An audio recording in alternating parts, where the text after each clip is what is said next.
This is a live view from the International Space Station where we're able to get a view of Starliner's track as it comes in. We are now less than 10 minutes away from landing at the White Sands Space Harbor, scheduled for 10 or 11 p.m. Central. We're also getting reports that the WB-57 is also able to see Starliner now as it begins coming in for its landing. We've still got just about a minute left to go before Starliner comes out of its blackout period.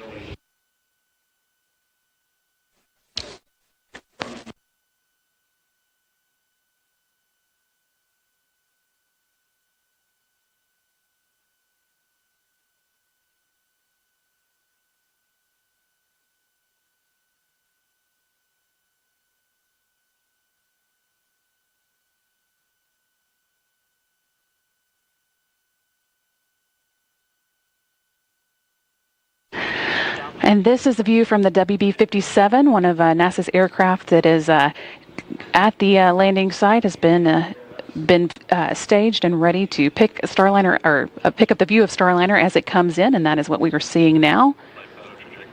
And they're filming this video from about 16,000 feet. The WB-57 should continue to give us a view until the drogue parachutes deploy, and then we hope to pick it up with the Cessna that is also in the area.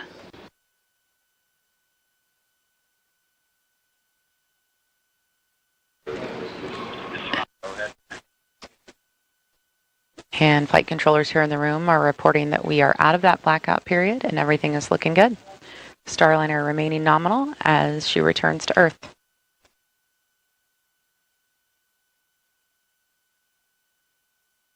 Again, this is a view from the WB-57.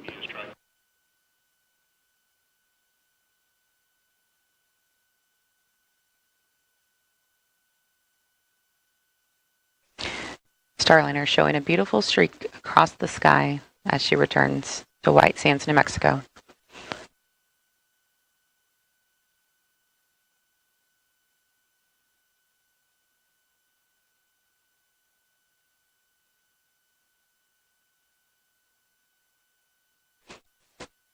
We're about 3 minutes away from the forward heat shield jettisoning. That's the next milestone we're looking for. Starliner is currently about 27 miles above the Earth, and the team at White Sands reporting that they have seen it. We got a tally hole from them reported remotely.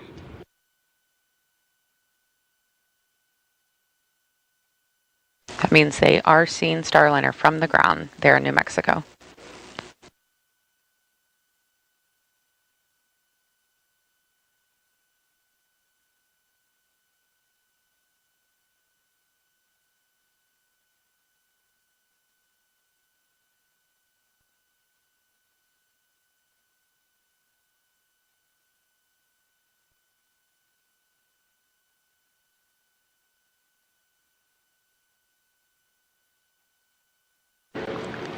This view is coming from the Cessna that's also in the area, picking up Starliner now from its lower altitude, about 6,000 feet above, whereas the WB-57 is about 16,000 feet up.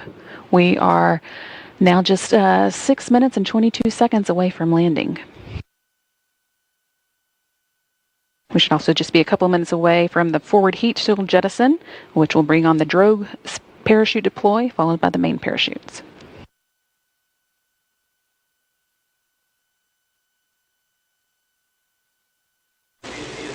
And the strobe lights on Starliner are now on.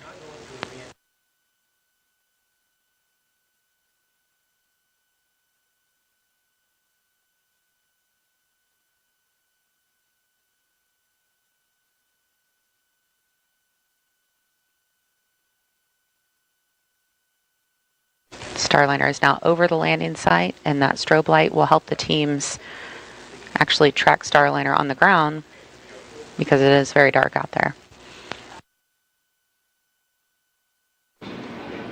Now about 12 miles above the landing site and just 5 minutes away from landing.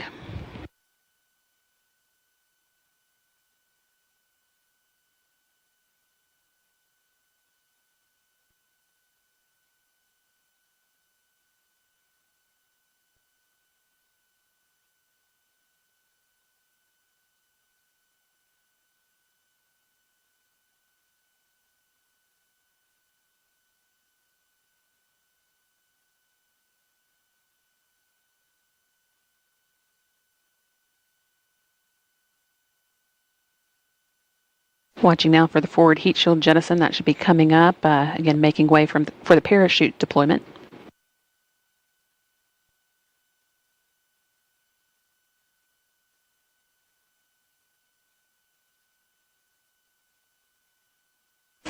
All right, and that action you're seeing on your screen, forward heat shield and drogues out. Really interesting view of this coming down from the WB-57. See those two drogue parachutes now deployed. They slow the vehicle down initially until it gets to a safe speed for the enormous main parachutes to follow.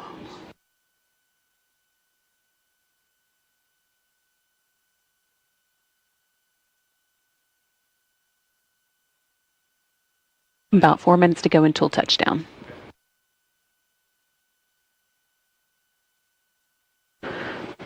Now back to a view from the Cessna aircraft in the vicinity of the landing site. Again, this is a view from a little lower than the WB-57 we were seeing.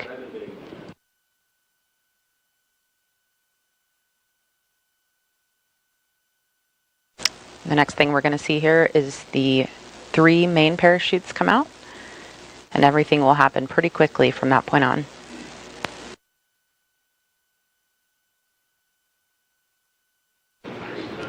After those mains are out, we'll see the bottom heat shield that has been protecting Starliner through its journey through the atmosphere come off. That makes way for the landing airbags to deploy. And there's the main parachutes there on your screen. We see 3 out, currently reefing.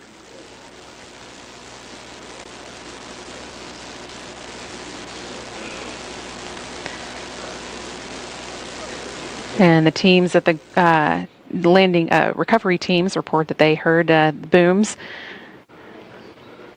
as those came out. 3 good mains fully open there. You can see Starliner in a slight tilt, so we're going to see the rotation handle move here shortly, and it will level out Starliner. But 3 good parachutes, looking great. Just a little over 2 minutes until the expected landing time, and we heard the rotational handle has been released, so you can see that tilt evened out. Next up is the back heat shield jettison.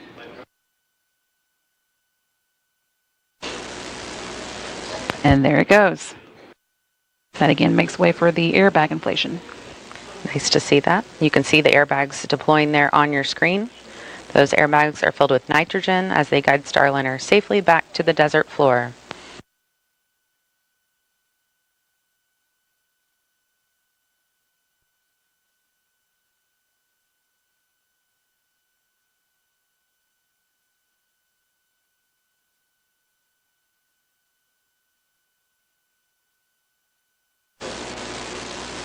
Just a beautiful sight as Starliner makes its way to the sands of New Mexico.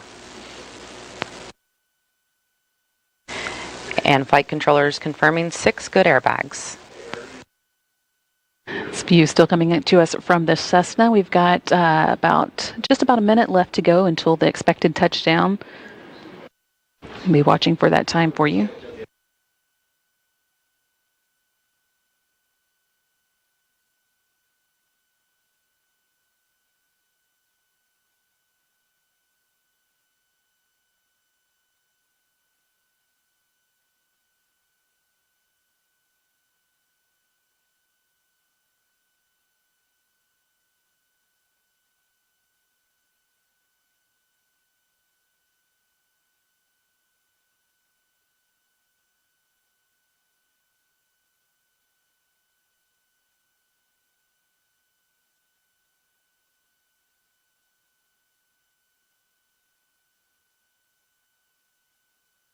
Just about 15 seconds away from expected touchdown. You're seeing the ground there in your screen as we get closer.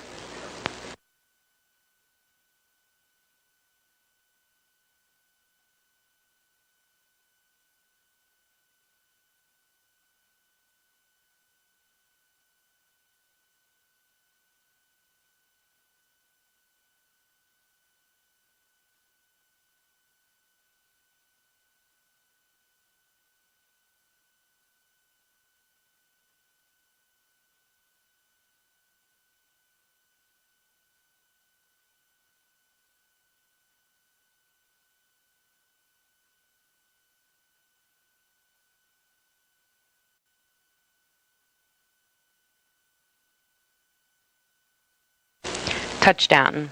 Starliner is back on Earth. That landing coming at 11:01 and 35 seconds Central Time, 10:01 and 31 seconds Mountain Time at White Sands Space Harbor at the U.S. Army's Missile Range in New Mexico.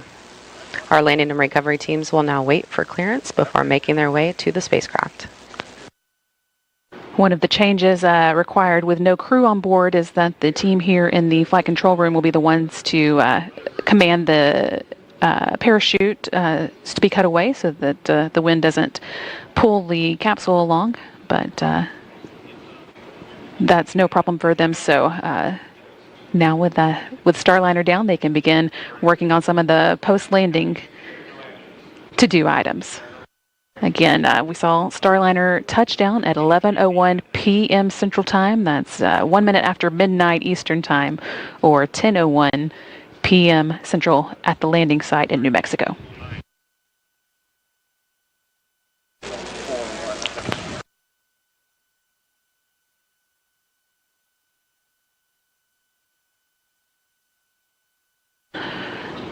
This is a view from the Cessna, still watching the drones slowly make their own way down. Those, of course, are the drogue parachutes that preceded the main parachutes, first slowing Starliner down before the large parachutes opened.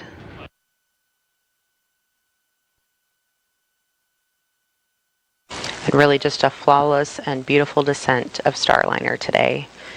We even heard some cheers and clapping in the background.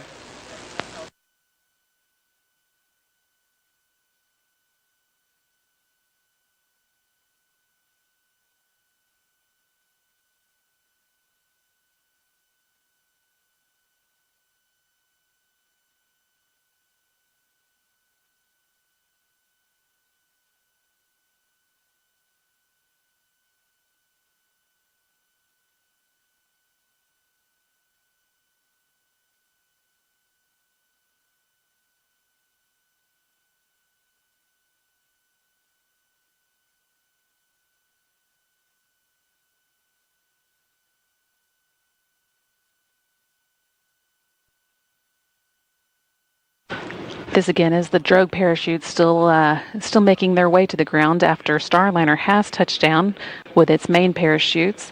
Touchdown came at 11:01 p.m. Central Time. The team here in Mission Control will be working through some post-landing steps now.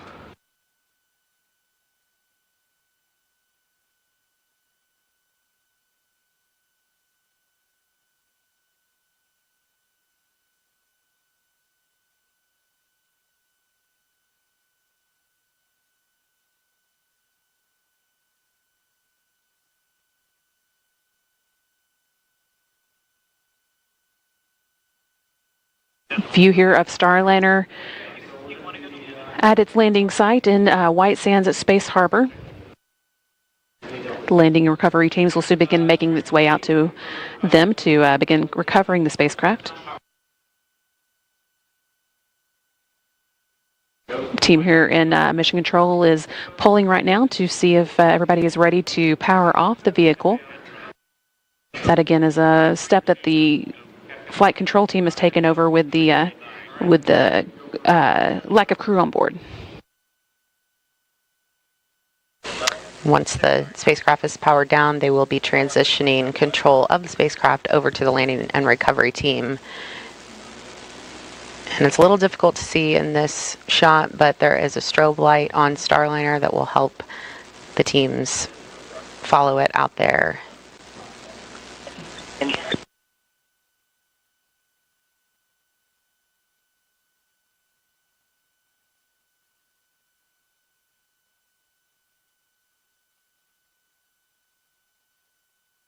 And the recovery team is on the move, but I think Leah Cheshire and Josh Barrett, our colleagues out there, may be able to give us one last update. Leah and Josh, can you hear us? Great landing of Calypso. I don't think there could be a Brady, better hopefully birthday. Obviously, we did have really a great show. We were able to see the cameras that you were watching too from the WB-57, from the Cessna, from the International Space Station. But Leah, can I interrupt you? Yes. Concur. It's been a really amazing day. We were hearing a bit from space to ground there, but I think they've concluded, unfortunately. We'll see if we can get a recording of that for folks listening at home. But Leah, go ahead with your update. Yeah, sorry about that. Couldn't hear that one here. But here Sunny, MCCH here. Rick just wanted to offer that he's got one more hour here. Hey, it's his birthday.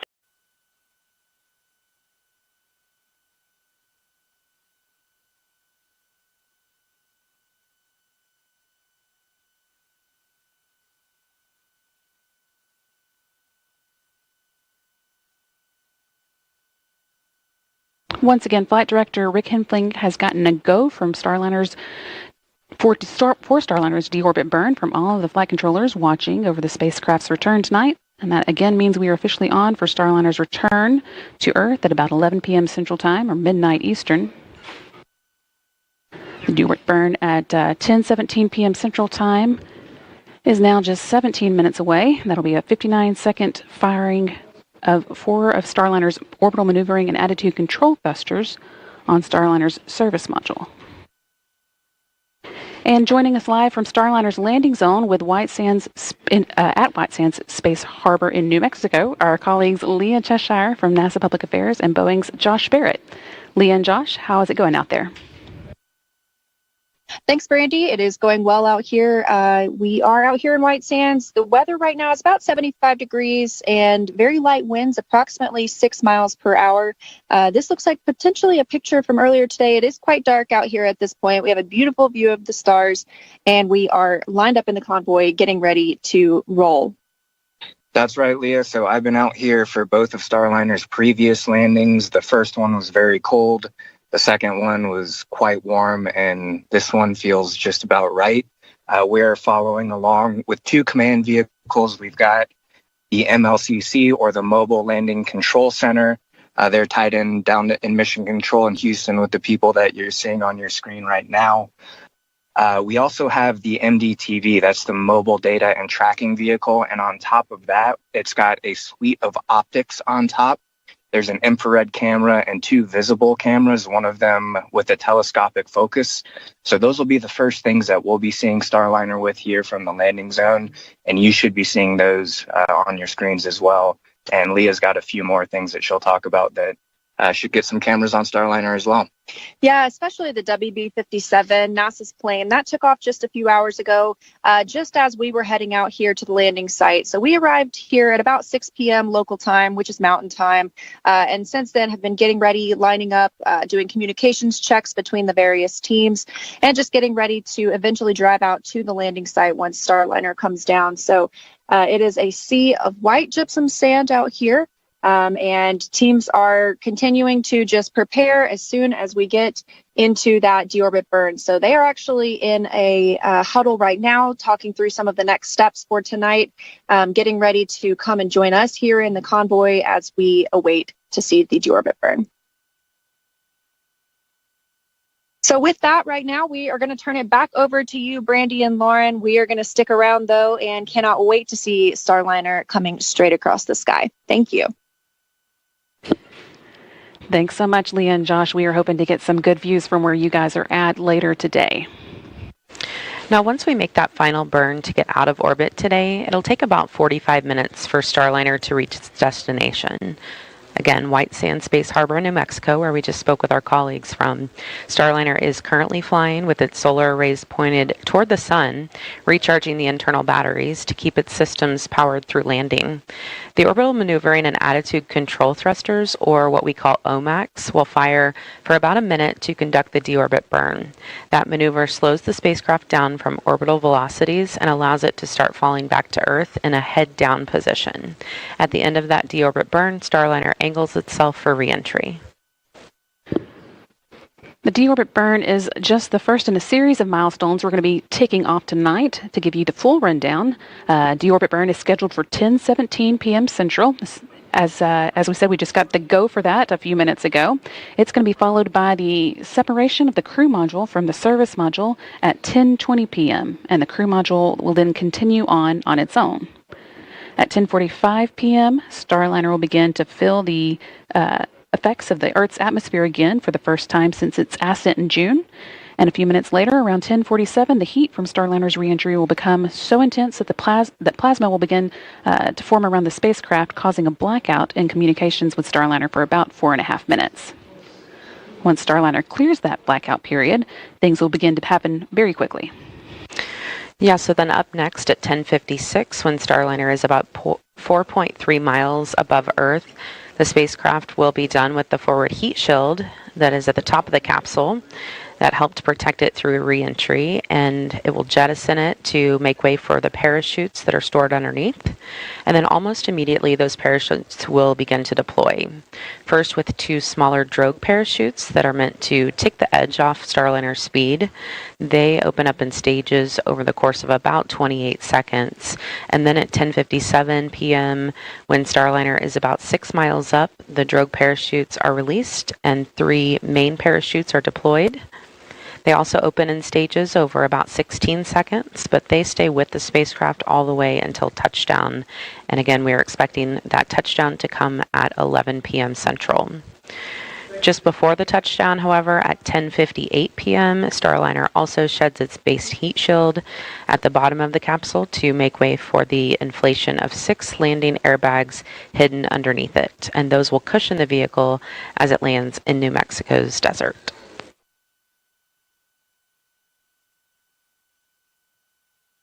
It's probably worth mentioning that we do not have video from Starliner. If you think back to June on its ascent and journey to the International Space Station, it's not able to send video down when it's not connected to the space station, so we won't be getting in-flight views from it, but we do have several cameras out at the landing site as well as some aircraft in the area that we are hoping to get some views from.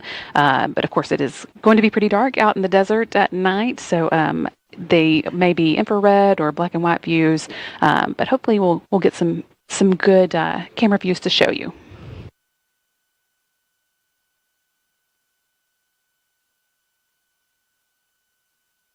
And we're taking a live look now from the landing site, but the shot is quite dark at the moment. You can see just a few lights blinking there.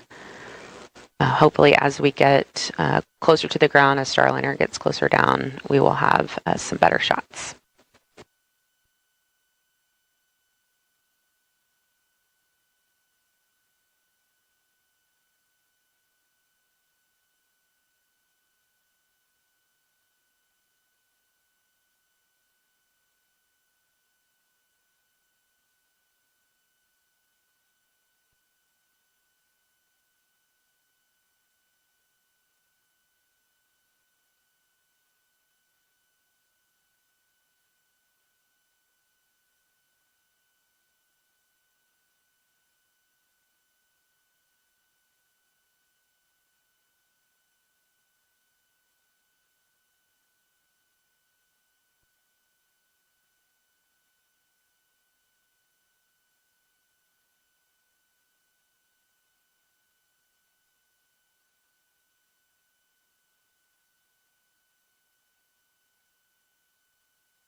The landing and recovery teams have been out in the desert preparing for the spacecraft's return for several days. I've been speaking with them to catch up on some of the preps that have been taking place. They ran through a full mission dress rehearsal where they practiced the landing and recovery operation with all the different groups and functions.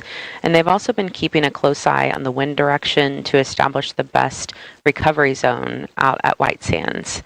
They've even sent up some weather balloons to check the wind speeds. Tracking vehicles out there are equipped with cameras, so the team has been calibrating those. And again, although we don't expect any views from Starliner on its way down, we're hoping to get some good ones from those tracking cameras as well as aircraft in the area. We plan to have the WB-57 getting views while it is about 16,000 feet above the ground until the drogue parachutes deploy. And then at about 6,000 feet, we hope to see views from a Cessna in the area. And this is actually a current view of the Cessna as it makes its way out to the landing site at White Sands Space Harbor in New Mexico.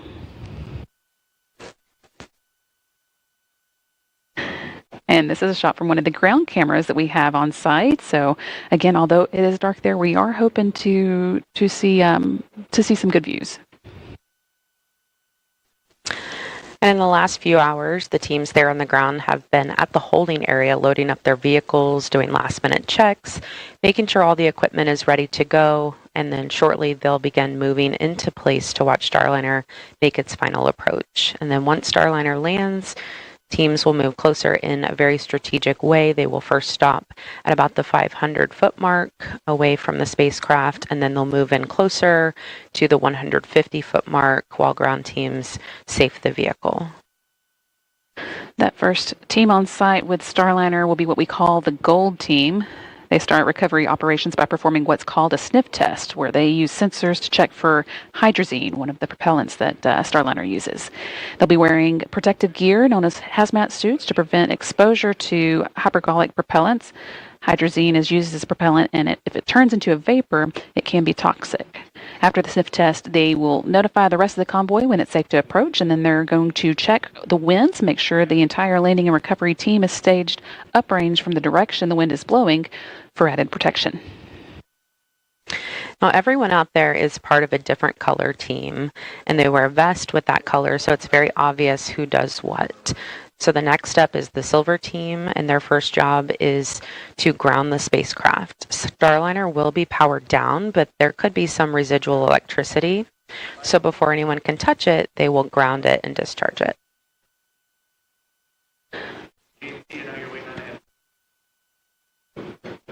Teams here on the ground are reporting that everything is getting into good configuration for the deorbit burn. That's now just about 6.5 minutes away. Going on with what we were saying, we also will have the blue team that documents everything that's going on at the landing site. These are photographers from both Boeing and NASA who have situational awareness cameras. And again, here's a current view of those teams all ready to deploy at landing. Yeah, that's the holding site that we were mentioning. And then, of course, you can see the mountains there in the background in this black and white view. And the green team hooks up the HVAC trailers to Starliner to get cooling on it, but their first job is to put up an environmental enclosure on the spacecraft. And that enclosure looks a lot like a big inflatable. It wraps around the vehicle to get cool air around it and make sure the critical systems don't overheat. Then the red team opens the hatch. That is mostly Boeing Fire and Rescue. They will back up the mobile access platform to Starliner's hatch, giving the team access. And Starliner will be bringing back more than 900 pounds of cargo, including a nitrogen-oxygen recharge system, or what we call NORS tank, that NASA will service and refill for future space station needs. The teams will unload that cargo before Starliner heads back to Florida. Just over 5 minutes to go now until tonight's 10:17 p.m. Central Time deorbit burn. Team here on the ground reports that Starliner has gotten into the right attitude, kind of the right way it's pointing for that burn. So everything is looking good. We're on track for landing at 11 p.m. Central, midnight Eastern.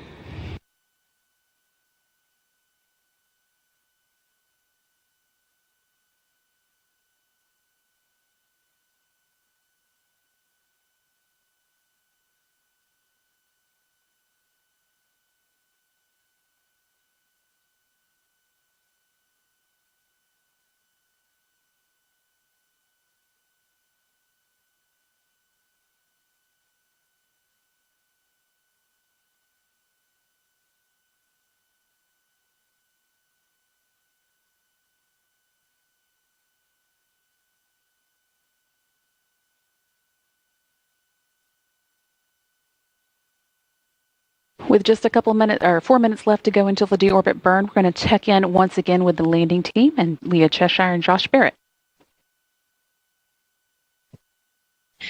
Thanks, Brandy. Yeah, we are out here just waiting in the convoy area. Now, most of the team is taking part in a safety briefing right now as we prepare to watch the deorbit burn and the reentry and then move in toward the spacecraft. Like you mentioned, it's really dark out here. Josh and I were just able to take in the really beautiful sight of the Milky Way. It's so dark. So once the capsule starts to re-enter the Earth's atmosphere, we expect to have a pretty good view of the streak as that plasma builds up around the capsule itself. That's right. We should be seeing it come just over the southwest horizon, right through the saddle of kind of the mountains that are just overlooking the mountain range here. And remembering back to OFT1, kind of the view that we should be having here is that we'll hear the sonic booms as well after we see kind of that plasma envelope. And then pretty quickly afterward, it is pretty remarkable how quickly it does end up over our heads. We'll see the flashes from the mortars, which deploy those forward heat shield parachutes, which take the forward heat shield off. Then we start hearing those mortars, and then the parachutes start to deploy. And then it's kind of slow motion from there as it drifts down. And we're seeing a lot of movement as teams have just completed that safety briefing here. So they're now all walking to join us at the convoy. So it looks like we are just a few minutes away from the deorbit burn, and the show is really getting on the road soon. So with that, we're going to turn it back over to you in Houston. We are just over 2 minutes away from the deorbit burn. At this point, Starliner has moved well away from the International Space Station and quite a few kilometers ahead of it as well. We had a number of smaller burns to ensure that Starliner was at a safe distance away from the space station before it performs the deorbit burn that will bring it out of orbit and on its journey back to Earth. And Flight Director Rick Henfling and his team expect Starliner's orbital maneuvering attitude control thrusters, also called OMACs, to fire around 10:17 Central Time, pushing the spacecraft out of its orbital flight path and onto its journey home. This deorbit burn will set us up for a touchdown time of about 11 p.m. Central or 10 p.m. Mountain Daylight Time out there in White Sands, New Mexico. Once it's there, control teams in Houston will begin powering off Starliner's radiators and solar arrays as the spacecraft now has enough power to get home, and sublimators will be taking over cooling. They use water to cool the cabin. Starliner is also, as we said, now in the correct attitude for performing the deorbit burn, and at this point, the service module and crew capsule are still attached to each other. 4 of the service module's 12 aft-facing orbital maneuvering and attitude control engines are going to be powering the deorbit burn, allowing them to separate safely. And those engines are each 1,500-pound thrusters, meaning this burn will take about 6,000 pounds of thrust, slowing Starliner from its current orbital velocity and bringing it back to Earth's atmosphere for a smooth landing. The Small Reaction Control System, or RCS thrusters, assist here in holding Starliner in the correct attitude. During this test flight, our teams ran roughly 1 million computer model simulations showing all the different thruster combinations possible for a safe return to Earth today. Just 20 seconds now until the burn starts. It will last 59 seconds. And again, you be firing those orbital maneuvering and attitude control thrusters.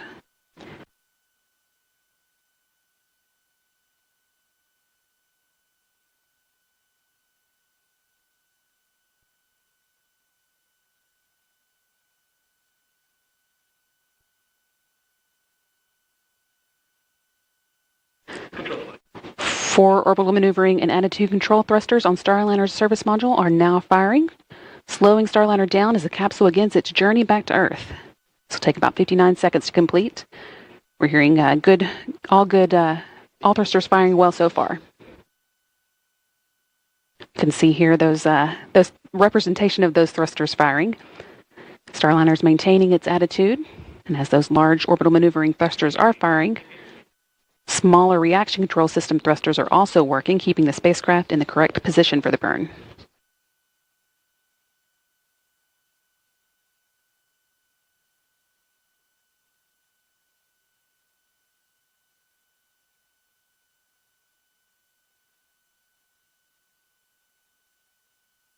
Still looking good.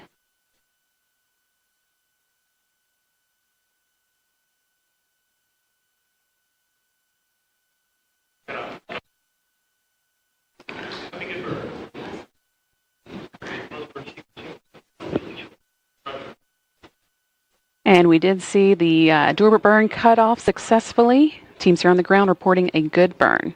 Starliner is now on its way to White Sands Space Harbor, New Mexico, and a planned touchdown at about 11 p.m. Central, midnight Eastern Time.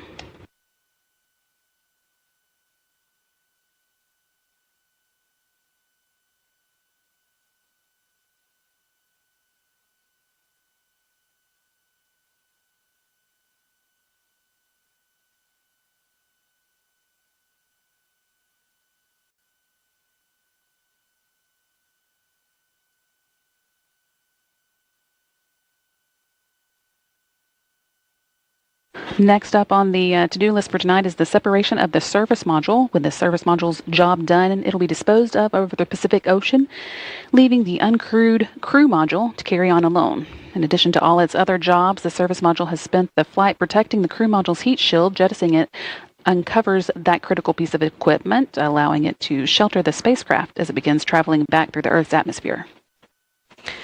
The crew module will then make its final attitude adjustments to make sure the heat shield is at exactly the right angle to provide that protection. And those fine-tuned adjustments are really just a strong capability of Starliner's guidance, navigation, and control system.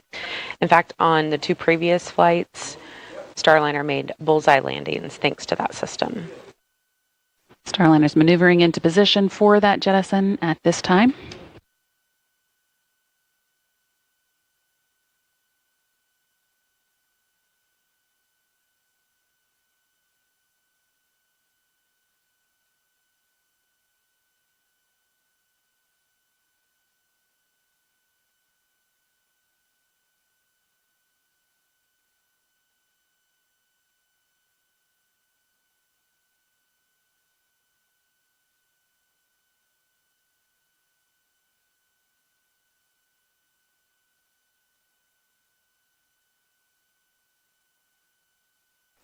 Team here on the ground reporting that Starliner is in a good attitude, pointing the right direction for the service module separation. And the service module has just jettisoned, separated, and is now falling away. It will burn up during reentry over a remote part of the Pacific Ocean. And Starliner will continue on its path to New Mexico, where the landing and recovery team is waiting for touchdown. Starliner is now angling itself and its heat shield for reentry. The entry interface is coming up in just about 10 minutes. That's the hottest part of the reentry process, with Starliner's heat shield reaching about 3,000 degrees. To protect Starliner from those heat loads, the spacecraft has what's called an ablative heat shield. The outer surface of that shield heats up to a gas, which then carries the heat away from the crew module through convection. And our team calls this process a game of threes because during entry interface, the heat shield will handle those temperatures of about 3,000 degrees, but it will convert that heat to about 300 degrees with only